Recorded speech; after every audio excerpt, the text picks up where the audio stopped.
నమస్కారాలు. బిడ్డలకి నా శుభాశీస్సులు. చాలా సంతోషం. ఇవాళ ఒక చక్కటి కార్యక్రమంలో అంటే మన దేశ భవిష్యత్తుతో ముడిపడినటువంటి ఒక అద్భుతమైనటువంటి కార్యక్రమంలో నేను పాల్గొనే మన దేశ భవిష్యత్తు అని ఎందుకు చెప్పానంటే భావి భారత పౌరుల యొక్క నిర్మాణం పాఠశాలల్లోనే జరుగుతుంది అనేటువంటి విషయం మనందరికీ తెలుసు.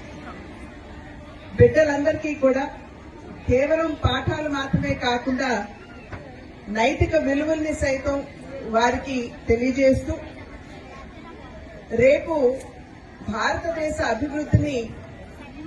అభివృద్ధిలో భాగస్వాములు అయ్యేటువంటి ఒక తరాన్ని చక్కగా దిద్దుకునేటువంటి ఒక అవకాశం మన పాఠశాలల్లో ఉంటుంది.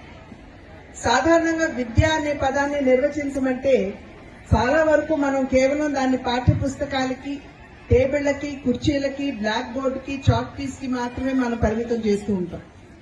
స్వామి వివేకానందుల వారిని ఒకానొక సందర్భంలో అడిగారు, విద్య అనే పదాన్ని నిర్వచించమని చెప్పి అడిగినటువంటి నేపథ్యంలో విద్య అనేది సమాజంలో మనం చూసేటువంటి రుగ్మతుల్ని దూరం చేసేటువంటి దివ్య ఔషధం అని చెప్పి వివేకానందుల వారు చెప్పడం జరిగింది.